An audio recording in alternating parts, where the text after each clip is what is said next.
Today, I'm going to share some tips on how to read more and how to get through more books. Now, I recently did this in short form, but I wanted to expand on this with more detail and really go through my process. So on average, I read about 10 books per month. Now, these do vary greatly in size. I do like to mix in weekend reads that are either novellas or shorter books that I can just rip through in a single sitting. But I recognize that it sounds like a lot. I also want to share that this hasn't always been the case for me. And look, maybe you don't need to read or want to read 10 books in a month, or you literally just don't have that much time to dedicate to it. I understand that. I've been there. I've always been a reader, but there have been several stretches in my life where I've been lucky just to finish like 1 or 2 books in a month, if that. Just those 1 or 2 books put you in the upper tier of readers, at least in America, based on the stats that I've seen. So if that's you, you are doing wonderful. But yeah, if you're wondering how I do it and or are trying to work in reading more into your life for whatever reason, hopefully you've come to the right place. And if you find these tips helpful, drop a like, subscribe to the channel. And if you're feeling generous, drop some tips of your own in the comments. I'm always trying to find small advantages that I can pile up for big wins. So with that said, let's dig in. Tip number 1, audit your day. So back in 2023, I decided I need to make some changes in my life. I wasn't where I wanted to be physically. I wanted off my medications, and I wanted to be in a better headspace. To get to where I wanted to be, I had to audit what a typical day looked like for me and make some serious changes. This included figuring out where I could find time to work out, do cardio, and read more. And what I discovered was I had a lot of time in my day that was not being used very efficiently, despite having a lot of advantages working in my favor. So for example, both of my wife and I, we work from home. The kids are in school. Eventually, I would transform my garage into a gym. Essentially, I didn't have these large blocks of time where I wasn't home due to working or driving. And when you take into account doom scrolling, staying up late, watching TV, not sleeping well, there's a number of things that I was just doing wrong that wasn't benefiting me in any type of way. And what I found was that during the school year, after I dropped off the wee emperor at the bus stop, I had a 2-hour window before I had to clock into work. I was doing nothing useful with this time. So I changed that. I started to walk and jog for at least 45 minutes in the morning. And after that, I would relax in bed with a book until it was time to get on the computer for work. I also started doing this on the weekends. So in just that one chunk of time, I added 30 hours of reading and a ton of cardio to my month. This alone is a massive difference and a game changer.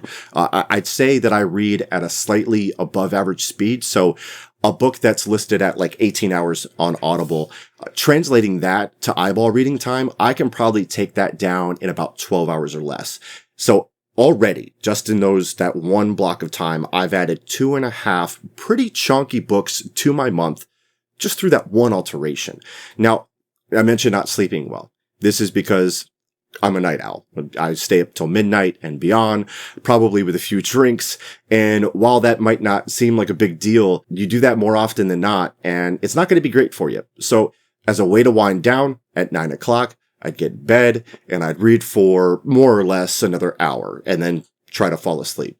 This not only helped me be more alert so I could get in better quality cardio and reading in the morning, but it also helped me physically recover from my lifts. So yeah, sleeping well had a ton of benefits for me. And if I had time after work, I'd maybe rip another chapter or 2, sometimes more. Like before we started to get into bath time, playtime, lifetime, dinner time, and so on. So not even counting weekends where I can sometimes get in 5 to 6 hours of reading in a day, we're talking over 5 very healthy books a month just in those 2 changes alone. So consider that tip 1B, right? Make it part of your daily routine. Treat it like you would treat a goal of doing 10,000 steps a day. And before you realize it, reading will just become the thing that you do, and you won't have to hype yourself up to it or force yourself to do it. Number 2, prioritize. I mentioned how I used to stay up late watching TV and how I swapped that with going to bed earlier with a book. That's taking a look at how I was spending my time versus how I wanted to spend my time. I recognized how much TV I was watching. And I decided I was going to swap a chunk of that out for reading because that's what I wanted to personally prioritize. Now, I used to work in sports media, so watching football was like part of the gig.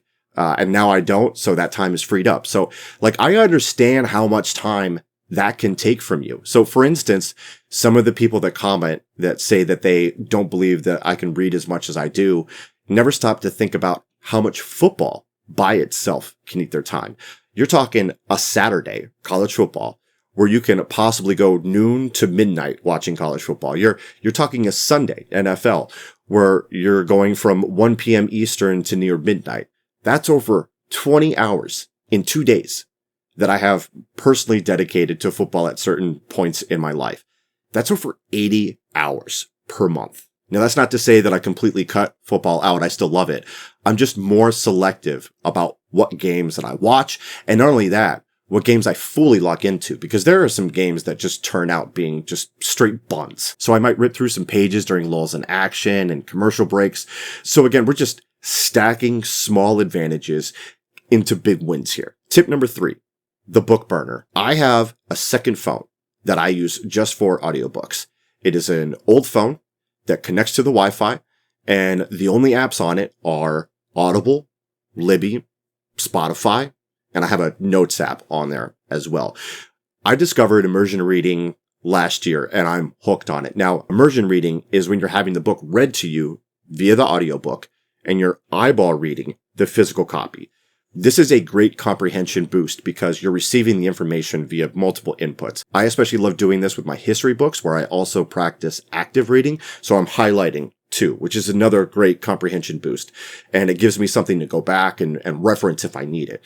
With something like a fantasy book where like there's all of this heavy world building front loaded in the book, it's a tremendous help too. Plus you get all the right pronunciations as the author intended. So for example, when I read something in the morning, let's say it's a history book, I'm immersion reading it. I've got my book burner. I pull up the audiobook on Audible or whatever. I get the physical copy and my highlighter. And ideally, I set my phone way on the other side of the room so I don't get distracted and I'm ready to rock. I'm locked in. This is so effective in keeping me on track and locked in. I swear by it. And by the way, I really don't care about the debate about audiobooks. I don't care if you count it as reading or if you don't. That's between you and God. So yeah, if you got a long stretch of driving or if you're doing cardio in the morning, like if that's me, I'm listening to an audiobook in a lot of cases. Now, I personally don't do this with my history books because I like the immersion read. And I usually won't do this when I'm early into a big fantasy world where all that world building is happening. But I still do it with other things, especially rereads, where I'm familiar with the subject matter. I'm not saying those are rules to go by. That's just my personal preference based on my experience. So do that however you like and whatever works for you. Tip number 4, unleash the mood reader. I typically have 3 reads going at once. One is in a nonfiction genre, one is in a fiction genre, and then I have a manga series that I'm working on. This helps me from getting confused with so many books of the same genre going at the same time. My brain just can't process that. It doesn't work for me like it does for some people. Some people can handle that. I can't. I like having the subject matter being very different and separated. And this allows me to go with whatever my mood is telling me to go with. Sometimes I'll rip through a big chunk of a history book over 3 days. I'm currently doing that with my current history read. Sometimes I'll only read that thick boy fantasy doorstop during the week because I want to get through it and I'm hooked. Other times it's a mix of all 3 genres every day of the week. It's whatever I feel like. So I rarely pick something up that I don't want to. You go with the hot hand. You switch it up whenever you feel like. Plus, I found this to be especially true with manga. This helps me prevent or escape from reading slumps, which when you're reading a lot can happen. For example, I freaking love The Lies of Locke Lamora by Scott Lynch. And it actually put me in a bit of a fantasy slump because nothing else was hitting like this freaking book, which is amazing. So I switched gears and I started incorporating Tokyo Ghoul. And then also along with that, The other switch of gears was I went outside of my normal genre. I went with Emily Henry, with like Beach Read and Book Lovers, and I actually really enjoyed them. So I left myself options, and eventually the slump was busted, and I discovered some genres that I really dig. Tip number 5, train your FYP. Whether it's on here or on TikTok or Instagram or wherever else, you can't just type in good books to read and always get what you want. For example, Book Talk is not a monolith, and it's not just romantasy, despite what you'll probably be subjected to when you first start getting book content in your feed there. You have to go deeper to find the different layers and genres and creators. So my tip there is to search books that you love. For instance, I might search The Lies of Locke Lamora, and then you find creators that love these books too. And then you see if your tastes outside of that book align with yours. And then you follow and engage with their content, and eventually your FYP will start to shift and take you beyond that first layer to give you a more customized experience that aligns with what you want. When you get better book content served to you, you get better recommendations based on your preferences.